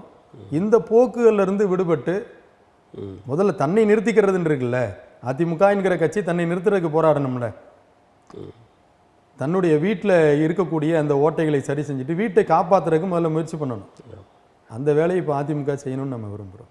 இப்போ அண்ணா திராவிட முன்னேற்ற கழகத்தில் தென்பகுதியில் முக்கியமாக முக்குளத்தோர் அவங்கெல்லாம் வந்து எடப்பாடி அவர்களுக்கு எதிராக அங்கேருந்து பிரிஞ்சு போனாங்க அப்படிலாம் பார்க்குறோம். அந்த பகுதியிலே இருந்த இன்னொரு சாதியைச் சேர்ந்த கோகுலேந்திரா கூட ஒரு அதிருப்தி வெளியிடுகிறார். அப்போ அங்கே உள்ள மக்கள் சாதி பாராமல் எல்லோரும் எடப்பாடிக்கு எதிராக ஒன்று திரள்கிறார்கள் அப்படின்னு நினைக்க தோணுதா? இல்லை, வாக்கு அடிப்படையில் நம்ம ராமநாதபுரத்தை தேர்வு செஞ்சு ஓபிஎஸ் நின்னார். அவர் வெற்றி பெற்றாரா தோல்வி பெற்றாராங்கிறத அந்த மக்கள் கொடுத்த தீர்ப்பு. மக்கள் தேர்வு செய்யலை. எந்த மக்கள்? நீங்கள் சொல்லக்கூடிய அவர்களுடைய சொந்த மக்கள், அதாவது சாதி உறவு, ரத்த உறவு உள்ள சாதி உறவு சார்ந்த அந்த மக்கள் தேர்வு செய்யலை. ஆனாலும் அதிகமான வாக்குகள் வாங்கியிருக்காருல்ல. இல்லை, வாக்குகள் வாங்குறதுங்கிறது பிரபலங்களின் அடிப்படையில் உருவாகிறது. நீங்கள் வந்து தேமுதிகலேருந்து இவர் நிற்கிறாரு, நம்ம கேப்டனுடைய பையன் நிற்கிறாரு, அதிகமான வாக்குகளை வாங்குறாரு. இப்போ 2வது இடத்துல வந்து ஈரோடு இடைத்தேர்தலில் சீதாலட்சுமி நிற்கிறாங்க, வாக்குகளை வாங்குறாங்க. இந்த கண்ணோட்டத்தை நாம் அதோடு ஒப்பிட முடியாது. சமூக அந்த கண்ணோட்டத்தோட இந்த அரசியல் பார்வை ஒப்பிட முடியாது. உண்மையிலே அதிமுகவிற்கான சரிவுங்கிறத நீங்கள் எங்கேருந்து நான் பார்க்குறேன் அப்படின்னா, இந்த இடஒதுக்கீடு பிரச்சனை எழும்பொழுது இருந்ததில்ல, 10 விழுக்காடு வன்னியர்களுக்கு கொடுக்கறதில்ல, ஒரு எதிர்ப்பு வந்து முக்குளத்தோர் அரங்குகள் மிக வலுவாக மதுரையை மையப்படுத்தி வேலை செஞ்சாங்க. எப்படி நீங்கள் கொடுக்கலாம், டிஎன்டி சமூகங்கள் எல்லாம் ஒன்றிணைந்து அந்த வேலையை செய்தார்கள். இந்த கருத்தியல் என்பது பரவலாக்கப்பட்டுக்கிட்டு இருக்குது. எடப்பாடியார் வந்து நமக்கு ஆதரவாக இல்லாமல் அவர்களுக்கு ஆதரவாக இருக்கிறாரு. முக்குளத்தோருக்கு ஆதரவாக இல்லை, அவர் வன்னியருக்கு ஆதரவாக வன்னியருக்கு ஆதரவாக இருக்கிறாரு. ஏற்கனவே நம்ம ஆளுகளுக்கு வந்து துரோகம் பண்ணிட்டாரு. யாருக்கு? சின்னம்மாவுக்கும் ஓபிஎஸ்க்கும் துரோகம் பண்ணிட்டாருங்கிற இந்த கருத்தியலை உள்ளரங்குகளில் அவங்க விதைச்சிக்கிட்டே இருக்கிறாங்க. அவர்களுக்கான பண்பாட்டு தலங்கள் என்பது இருக்குது. அந்த பண்பாட்டு தலங்களின் அடிப்படையில் மக்களுக்குள்ளே விதைச்சிக்கிட்டு இருக்கிறாங்க. இதை சரி செய்ய வேண்டிய, அரசியலாய் சரி செய்ய வேண்டிய பொறுப்பில் இருக்கக்கூடியவர்கள் அதிமுகவில் இருக்கக்கூடிய மூத்த தலைவர்கள்னு சொல்லக்கூடியவங்க தான் இன்றைக்கு இந்த இடங்களுக்கு பலியாயிருக்கிறாங்கன்னு நம்ம பார்க்க முடியுது. அது அண்ணன் செங்கோட்டையன் அண்ணன் இருக்கலாம், அல்லது வேலுமணி, தங்கமணி, இவர்கள் யாராகவும் இருக்கலாம். இப்போ நீங்கள் இதை சரி செய்ய வேண்டிய பொறுப்பு உங்களுக்கு இருக்குது. இப்போ அந்த இடத்துல இருந்தால் இப்போ இவங்க இப்போ இந்த உதயகுமார் உள்ளிட்டவர்களை வந்து அடுத்த கட்டத்துக்கு தூக்கிட்டு வர்றாங்கன்னு நம்ம பார்க்க முடியுது. அது கட்சி திட்டமிடலின் அடிப்படையில் அந்த வேலையை நகர்த்தணும். சில நாட்களுக்கு முன்பு புதுச்சேரியை ஆட்சி செய்து கொண்டிருக்கிற ரங்கசாமி அவர்கள் தமிழ்நாட்டு தேர்தல் களத்திற்கு நான் வருகிறேன் அப்படின்னு ஒரு அறிக்கை விட்டார். ஏற்கனவே பாட்டாளி மக்கள் கட்சிக்கும் அவர்களுக்கும் ஒரு கமுக்கமான உறவு இருந்ததாகவும், நாங்கள் இங்கே வர மாட்டோம், நீங்கள் இங்கே வரக்கூடாதுன்ற மாதிரி இருந்ததாகவும், அது அற்று போய்விட்டதாகவே இவர் உள்ள வராரு. வன்னியர்களின் வாக்குகளை பெறுவதற்கான ஒரு திட்டம், அதோடு விஜய் அவர்களோட கூட்டணி பேசப்படுகிறது, இப்படியெல்லாம் ஒரு பேச்சு அடிபடுகிறது. இதை குறித்து உங்கள் கருத்து? நான் இந்த பாண்டிச்சேரி அரசியலை நம்ம புரிஞ்சுக்கிறதுனா தமிழக வெற்றி கழகத்தோட அதனுடைய பொதுச் செயலாளரை மையப்படுத்தி தான் நம்ம புரிஞ்சுக்கிற வேண்டிய தேவை இருக்குது. ஏன்னா இவர் அந்த நிலப்பரப்பை சார்ந்தவர், அந்த மண்ணை சார்ந்தவர். அவர்களுக்குள் ஏற்கனவே உறவு இருக்கும். நீங்கள் ரங்கசாமி உள்ளிட்டவர்கள் மட்டுமல்ல, வேறு யார் இங்கே இறக்குமதி செய்யப்பட்டாலும் இங்கே இருக்கக்கூடிய வன்னியர்களுடைய வாக்குகளை அவ்வளோ இலகுவாக கைப்பற்ற முடியுமா அப்படின்னு ஒரு கேள்விக்குறி இருக்குது. வன்னியர்கள்ட்ட வந்து வேலை செய்ய முடியும். வன்னியர்களுக்கு நாங்கள் வந்து பாண்டிச்சேரியில் அதை செஞ்சுருக்கிறோம், இதை செஞ்சுருக்கிறோன்னு சொல்ல, அதை தவிர்த்து சாதி ரீதியாக அவரும் வன்னியர்ன்றதுனால அது இலகுவாக இருக்குமோ அப்படின்ற ஒரு நிலை இல்லை. அது வாய்ப்பு இல்லை. தமிழ்நாட்டை பொறுத்த வரைக்கும் வாய்ப்பு இல்லை. நேரடியாக வன்னியர் சங்கம் வைத்திருக்கக்கூடிய பாமகவே இன்றைக்கு போராடிக்கிட்டு இருக்குங்க. திராவிட கட்சிகளுக்கு எதிராக தன்னை நிறுவுவதற்கு தொடர்ச்சியான போராட்டங்களை நடத்திக்கிட்டு இருக்குது. முடியல, மிக கடுமையான போராட்டங்களை நடத்துது. அப்போ ரங்கசாமி வந்து எப்படி அதை உடனடியாக உருவாக்கிக்கிடுவாருன்னு நம்ம பார்க்க முடியுது. இந்த இங்கே இருக்கக்கூடிய இந்த வன்னியர்களுடைய வாக்குகளை சிதறடிப்பதற்கு அவர்களை ஒரு காரணியாக இவர்கள் உள்வாங்கி பயன்படுத்தலாம் அப்படின்னு வெற்றி கழகம் ஏன்னா ஒரு வியூகத்தை வகுத்திருக்கலாம். இன்றைக்கு அதுக்கான வியூக வகுப்பாளர்கள்லாம் நிறைய பேர் உள்ள வந்திருக்கிறாங்க. இல்லை, அந்த இடத்துல இன்னும் ஒரு கேள்வி இருக்குது.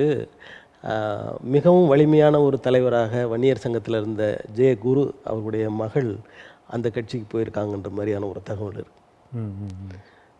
அப்படின்ற போது வன்னியர்களுடைய வாக்குகளை பெறுவதற்கு தமிழக வெற்றி கழகமும் அல்லது அவங்க பேச போகிற கூட்டணி என்று பேச போகிற ரங்கசாமியும் அதை செயல்படுத்துகிறார்கள் அப்படின்னு கூட சொல்லலாம். நான் வன்னியர் சங்கத்தினுடைய தலைவர் அண்ணன் காடுவெட்டி குரு அவர்களை பார்த்தது மாதிரி அவருடைய புதல்வர்களை நம்ம பார்க்கல. ஏன்னா அவங்க சமூக பாத்திரம் கிடையாது. இந்த அடையாளத்தின் வழியில் வந்தவர்களாக இருக்க முடியுமே தவிர சமூக பாத்திரம் அல்ல. இவர் சமூக பாத்திரம். சமூகத்திடம் தன்னை ஒப்படைத்து கொண்டு வேலை செய்தவர்கள் இவருங்க. அதனால் இவரை பார்த்த இந்த சமூகம் அவர்களுடைய குழந்தைகள் அப்படியே பார்த்துருமானா அப்படி பார்த்துறாரு. ஏன் கலைஞரை பார்த்து ஸ்டாலினை பார்க்குறாங்க, ஸ்டாலினை பார்த்து உதயநிதியை பார்க்குறாங்கன்னும் போது அதையும் பார்க்கக்கூடாது? இது சமூக குறியீடா இல்லையே. நான் தான் சொல்கிறேன் இல்லை, ஏற்கனவே நம்ம சொன்னது சமூக குறியீடா இது இல்லை. சமூகங்களினுடைய பாத்திரங்கள் அப்படியானதா இல்லை. அரசியல் பாத்திரம் வேறொன்றாக இருக்குது. திராவிட கட்சிகள், நான் ஏற்கனவே இந்த மொழி தொடர்பாக பேசுகிறப்ப நம்ம சொன்னோம், இதற்கு முன்பு இதை எப்படி சொல்கிறாங்க இவங்க, திராவிட நாடுன்றாங்க. நீங்கள் இந்த மாடல் வச்சுருக்கிறீங்களே, இந்த மாதிரி, இது ஏன் தமிழ் மாதிரின்னு வைக்காமல் திராவிட மாதிரின்னு வச்சிங்க? திராவிட மாடல்னு மும்மொழி கொள்கை, இந்திக்கு எதிரானவர்கள், தமிழுக்கு ஆதரவானவர்கள். தமிழ் மாடல் தானே நீங்கள் சொல்லியிருக்கணும் தமிழ் மாதிரின்னு. ஏன் திராவிட மாதிரின்னு? இல்லை, அவங்க தொடர்ந்து திராவிட முன்னேற்ற கழகம் அப்படின்ற பாதையில் வந்ததுனால அதை மறுபடியும் கொண்டு போகிறாங்க. 38 பெரியார் வந்து தெல்ல தெளிவாக சொல்லிட்டார்ல, தமிழ்நாடு தமிழர் இருக்கேன்னு தானே சொன்னார், தமிழ்நாடு திராவிட இருக்கேன்னு சொன்னார். நீங்கள் அதன் பிறகு வழித்தோன்றலில் வந்தவர்கள் தமிழ்நாடு தமிழர் இருக்கேன்னு தானே நீங்களும் சொல்லணும். இன்றைக்கு தமிழ் தேசிய அரசியல் முகிழ்ந்தெழுந்து வந்து நின்றுக்கிட்டு இருக்கிறப்போ, தன்னுடைய மொழியால், இனத்தால், நாட்டால் தன்னை தமிழன் என்று அனைவரும் உணர்ந்து கொண்டு நிற்கிறப்போ, இப்போ உங்களுக்கு திராவிடம் என்பது எந்த அளவீட்டில் தேவைங்கிற இடத்துல இருந்து நம்ம வரோம். திராவிட கருத்தியல், திராவிட அரசியல் என்பது பல்வேறு சமூகங்களில் வினையாற்றிருக்கு. அதை நம்ம மறுக்கலை. இந்த காலத்தையே ஒட்டிய போக்கில் நீங்கள் அதை என்னவா புரிஞ்சுக்கிறீங்க? இப்போ தமிழுக்கு இழுக்கு வரவிட மாட்டோம் அப்படின்னு உங்களுக்கு எப்படி தோணுது? இதை நீங்கள் தமிழாக உணர்வதனால, திராவிடமாக உணர்ந்தா பண்ணாதில்ல. அந்த இடத்துல தான் இதையும் நீங்கள் பார்க்கணும். ஆனால் இங்கே சமூக குறியீடுகள் என்பது அப்படியானதா இல்லை. மொழி சிறுபான்மையினராகிய மலையாளிகள், தெலுங்கர்கள், கன்னடத்துக்காரர் இவங்களுடைய வாக்குகளை இங்கே இருக்குது. ஏன்னா வாக்குகள் பல லட்சம் பேர் இருக்கிறாங்க. இந்த வாக்குகளை விட்டுவிடக்கூடாது என்பதற்காகவும் திராவிட மாடல் ஆட்சின்னு வச்சுருக்கலாம் இல்லையா? இப்போ மொழி சிறுபான்மையர் அண்மையில் நடத்தின மாநாட்டுக்கு பேர் ரெட்டியார் சம்மேளன மாநாடு தான் நடத்துனாங்களே தவிர திராவிட சம்மேளன மாநாடு இல்லை.